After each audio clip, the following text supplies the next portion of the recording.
Hi, magandang araw po. Ito po si Nelson.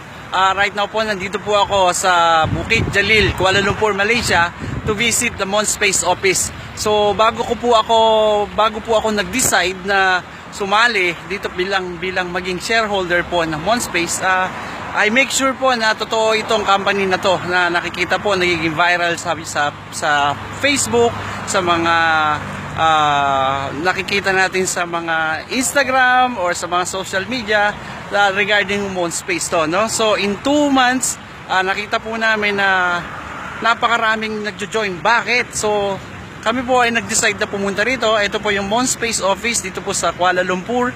And then nakita po namin kung gaano kalaki yung property. Grabe, no? So kaya po kami hindi po kami nagdadalawang isip na inviting kayo, subukan nyo po, no? So, kung para po mas maintindihan ninyo kung ano po yung MonSpace, panoorin nyo po yung video and presentations na ginagawa po namin para po mas maintindihan ng marami. So, gusto po namin kayong tulungan. So, we never know kung ano po ang mangyayari dito, but we make sure na dito po sa MonSpace, lahat po ng property nila ay makikita po natin dito. So, dito po sa gawing kanan namin, ayan, sa gawing kanan ko, ito po yung ginagawang construction. Sila po ang may-ari nito, no, nakakakilabot po. So, guys, kung kayo po ay nagdududa rin or meron kayong budget regarding po dito sa MonSpace, pasyalan nyo po ito.